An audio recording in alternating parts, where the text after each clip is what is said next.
Bueno, con respecto a los cambios en el Estado y en la política durante la década del 90, Evampa va a hablar con respecto al Estado. Ella va a decir, bueno, hay una nueva configuración, una nueva matriz estatal que se va a ver atravesada por tres dimensiones principalmente.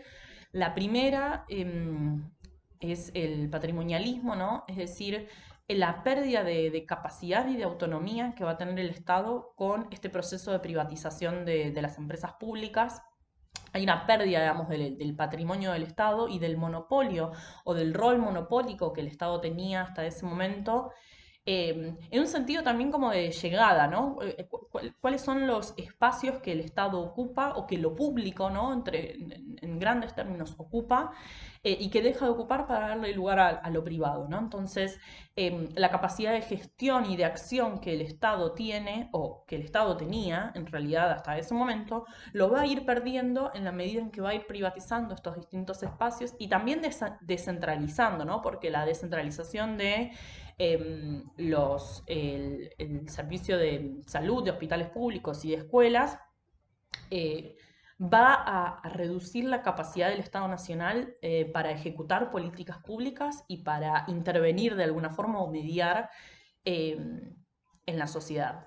Y lo privado cada vez más va a ir ocupando estos espacios que tradicionalmente ocupaba el Estado, pero de una forma completamente segmentada y obviamente de una forma completamente utilitaria, ¿no? En la que, eh, digamos, ya no es un derecho, digamos, un derecho de la población, por ejemplo, a acceder a servicios de agua, ¿no? O de luz, servicios básicos, sino que hay un intercambio mercantil, digamos, en esos servicios.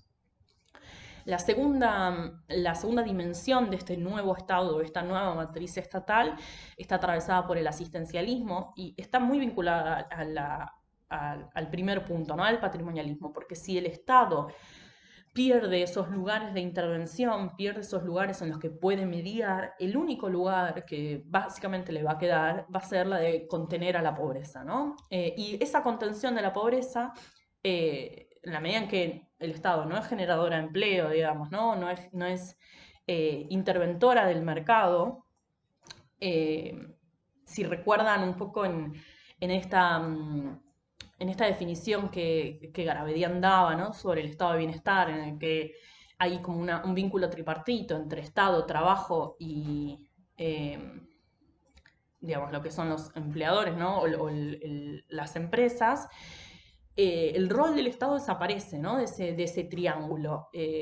Entonces, si el Estado ya no está ahí para intervenir en el mercado, si el Estado ya no está ahí para intervenir en los servicios básicos, la única forma de contener la pobreza va a ser a través de los planes, la asignación de planes sociales, ¿no? De este asistencialismo. Y en ese sentido, Juanpa también menciona un rol importante que es el mediador barrial, ¿no? Que es el que luego va a ir como de alguna forma transformándose en este puntero, ¿no? Político, que es el que brinda y distribuye estas asistencias, ¿no? A través de planes sociales, pero muchas veces son vínculos que también responden a eh, la devolución, digamos, de favores a través de un voto, ¿no? Así que ese asistencialismo cumple como una doble función. Por un lado, contener la pobreza para que no se desborde y no produzca un estallido social, pero por otro lado también tiene un vínculo político bastante importante con respecto a, de alguna forma, la manipulación, ¿no? De ciertos sectores para el propio beneficio político.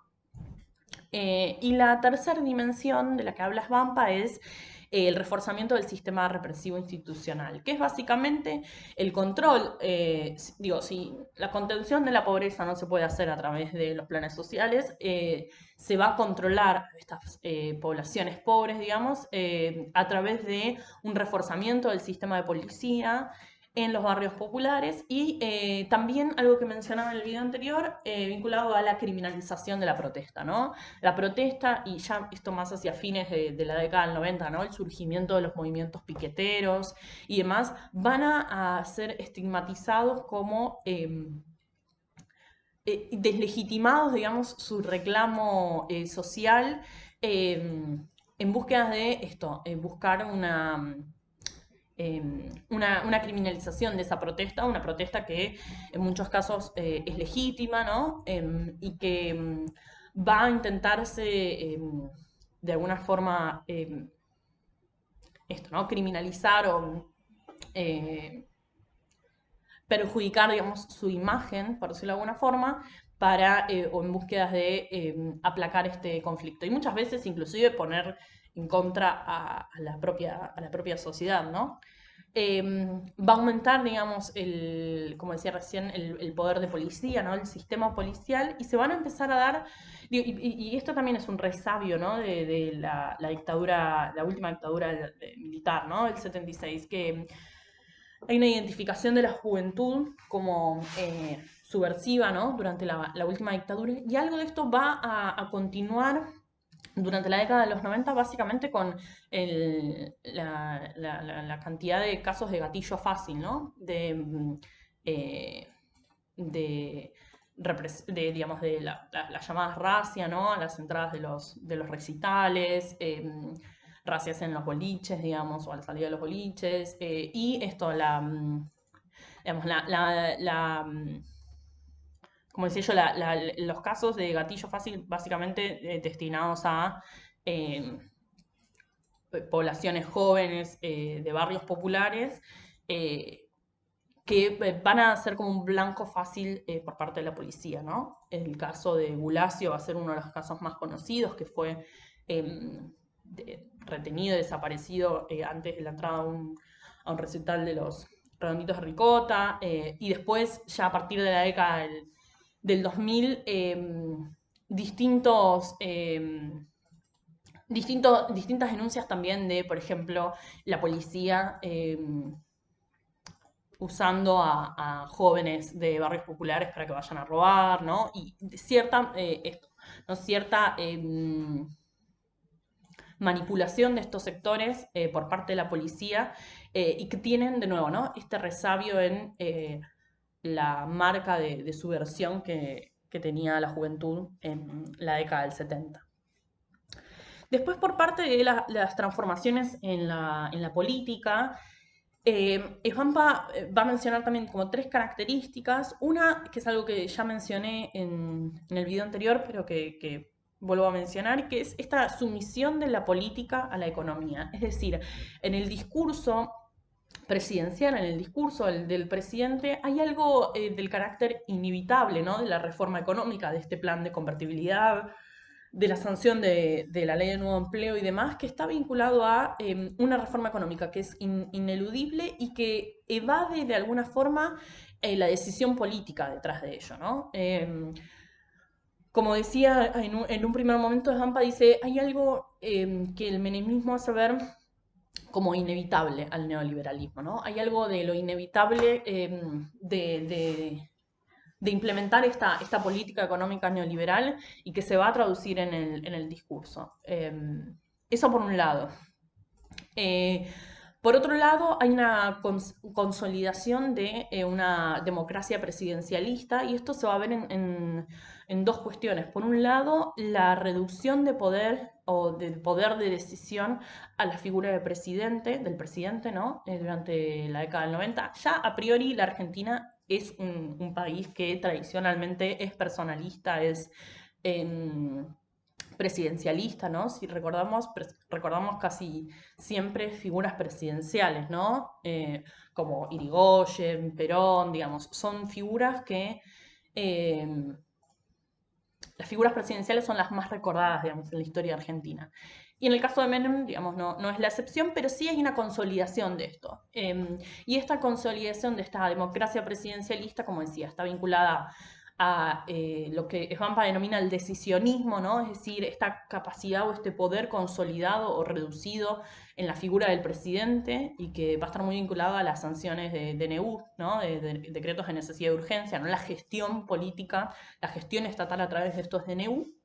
Y por otro lado, el personalismo, ¿no? Y que Svampa dice, es un personalismo que no es directo con las personas, sino que es mediático de alguna forma. Es decir, que hay un carácter como simpático o accesible que va a tener Menem en los medios de comunicación, que va a dar la sensación de una cercanía del presidente o de la figura del presidente a la población.